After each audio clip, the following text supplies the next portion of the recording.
Hey guys, welcome to Sketch Day. I'm Spencer and I love drawing. Thanks for joining me. If this is your first time, be sure to hit that subscribe button as well as turn on alerts because you don't want to miss when I post my videos. Also, be sure to check out my newsletter at sketchday.com/newsletter. Haven't sent the first one out yet, but I will. Just a good way for me to connect more directly with you. But more importantly, if you do sign up, you do get a free how-to sketch guide loaded with tips that I've collected over the years, just some general advice that I've come across in my career. Also, come find me on Instagram. So today we are going to do something that's been requested a few times. And I have a video already on my channel about how to sketch a car in 2-point perspective, but I'm going to do another video right now, right here. We are here talking about sketching a car in 3-point perspective and what that means. So we'll talk a little bit about point of view, how to use our tools, and kind of how to set the stage and set things up. If you're interested in materials, be sure to check out the description below. And that's where I post links to all the materials. Plus, it's a good way to support the website and the channel if you are looking for materials. So with that, let's get started. Just grab whatever you have and we'll jump right in. So the first thing I need to do is decide on a point of view. Now in 3-point perspective, just to illustrate here, let's say we do have a cube. Typically with a 2-point perspective system, you'll have lines that appear to converge at 2 vanishing points, left and right, while our vertical lines, which I'll show you in red, we draw parallel to each other, okay? So this is 2-point. With 3-point perspective, what I like to do is kind of think of cheating a little bit, bringing in this point like so, sketching down, bringing this point in like so, and keeping this line vertical just for simplicity's sake. Now, what's actually happening is instead of just our VP2 and VP1, here we actually have a VP3 down below. Now, my paper is not big enough for me to draw the whole thing. That's why I'm kind of vignetting this a little bit. But you can imagine there's some vanishing point to the bottom of my page that things are constrained to or converging toward.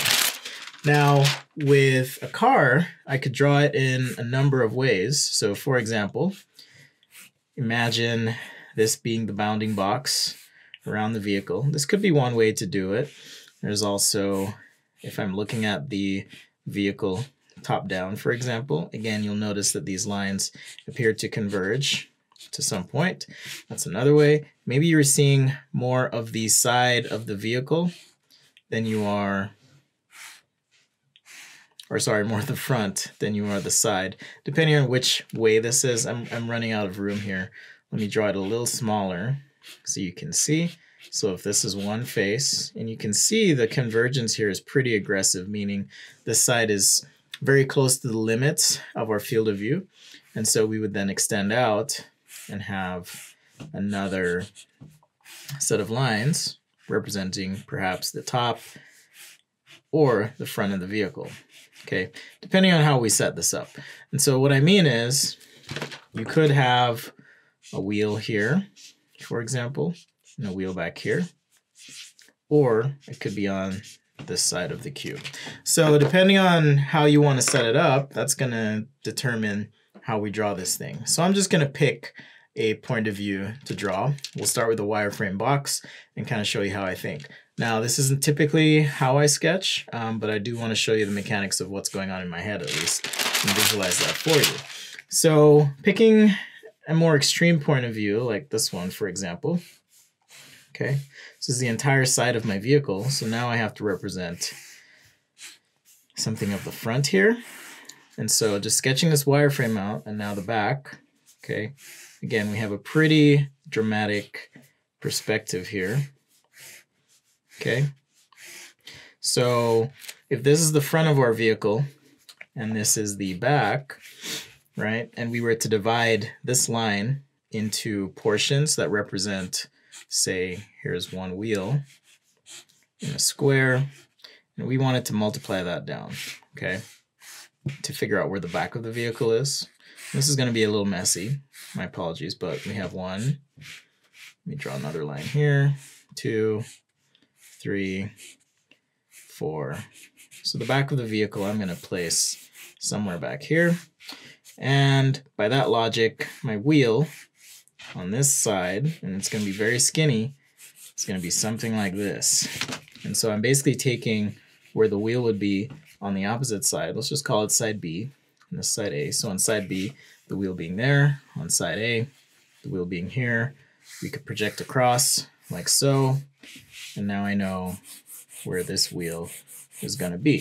So typically if I'm sketching a view like this, what I'll do is, you've perhaps seen me draw a car using the blob method. If not, that's certainly one of the ways I like to do it. So coming up over the wheel wells, I like to just throw in 2 lines like so, and that kind of raises things up off the body for me. Now I can come in and kind of sketch or rough in what the cab might look like. And again, this is going to be kind of an extreme perspective, because if I rough this out, you can already see we're seeing a lot more of the hood right here. It's very wide, okay, and a lot less of this side of the greenhouse. Now, over the wheel wells, you can throw in some curves. I always like putting a center line on the vehicle. In fact, I want to push this out even more. So I'm going to come out on the page and extend my box like so. Just like, well, perhaps more like this, something like that. And a nice center line here. And now I can start to sketch in and rough in maybe some front grille elements and a headlight. And these are placeholders. We can always do our overlay and fix a lot of this stuff. So not really worried here. And that's one of the things with sketching, is you always want to set yourself up to be as relaxed and comfortable as possible, because that's how you're going to do your best work. Okay, so just continuing with some details on the front, maybe a hood line here. You can bring that to the other side of the car, like so. Okay, coming down, like so on the front. Maybe we've got a nice little feature line through there. Let's bring this bumper piece across, maybe down, like so, back, and then we'll have a nice little intake here, something like that, on this side as well. And I'm gonna bring the grill down a bit more. So again, using that center line just to reference things.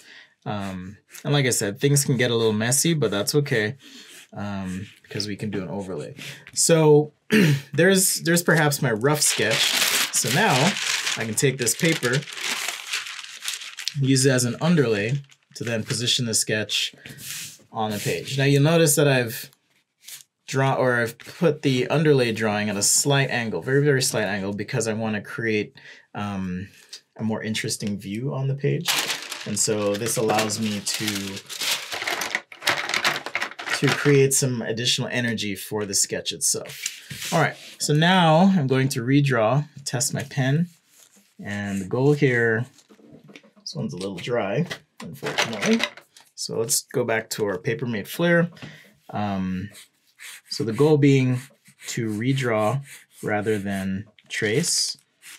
And I do want to try and be a little cleaner with this over sketch.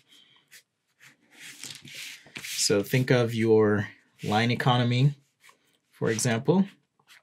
You can think of that as, if lines were money, you want to try and be as judicious with the use of those lines as you can be to capture your concept.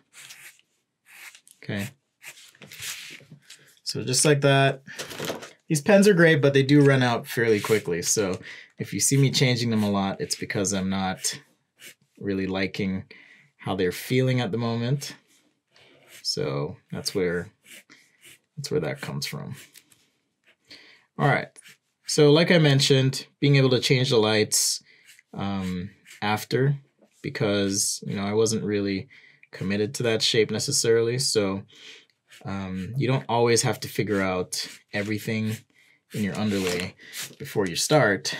Sometimes you can just kind of put a placeholder in, and when you're ready, then commit to the final shape of whatever element it is you're you're trying to sketch in.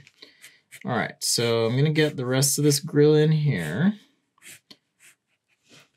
And part of the reason these markers are great is I feel like they're almost like a pencil in some ways for me. So I appreciate and I like that about them. Actually, this hood, I feel like I could have brought it out a bit more. So let's use a little trick here. And we'll bring the front of the car out, almost like there's a nice little surface thing happening right through here. And if I'm still not happy with it, there are other ways to kind of fix or address this. So just showing you guys a bit of how to work. So same with the intakes. Maybe I don't like the shape of those, right? So I can come in, change things as I go. Cheat if you must, but just make it look good, right? All right, so something like that. And then just on the far side, again, I want to just follow this curve that I drew before. Maybe throw a little mirror shape in here on the other side as well. A couple little details. Hint at an interior without drawing the interior. You know, it's just something that comes with practice, but I'm trying to figure out some lines that suggest an interior without having to commit to designing the whole interior. As I'm doing the wheels, sometimes I like to put these little nubs on, and that's just a way of saying that there's, you know, perhaps some tire tread happening. So there's my sketch of a car in 3-point perspective. Like I said, the hood could probably have been a bit longer, bringing that down. But overall, this is kind of how I approach it. One thing I also like to do with sketches is you can flip over and check out your sketch. And if something doesn't feel right, it's likely not right. So then you can come in, make changes on the back, and then get what you really wanted. So here's an example of what I was talking about, where I can kind of cheat just a little bit and say, you know, maybe this hood got pulled back a little bit there. You can put a little part line in. It's just a good way to kind of figure things out without fully committing to the final sketch. And it's a great and economical way to draw as well. If you are using tracing paper, you can always flip that over, do something new, flip it back over, and I can see, oh, wow, okay, I could totally fix this with a little bit of marker now. Maybe blacken some of these areas like so, and so forth. So don't give up on your sketches. Sometimes they're a lot closer than you think, and it just takes a little bit of creative thinking of how to kind of salvage things as you're going along. So hopefully that tip has been a little helpful for you.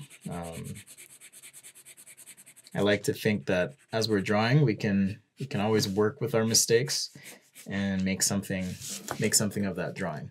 So if I were to scan this in, I would probably squish the front a little bit. It's kind of bugging me, but overall, that's kind of my process. So remember, point of view, think about how you want to show the object, what makes the most sense to you and to the viewer, and as far as the purpose of the overall drawing goes, and that'll set you up for success.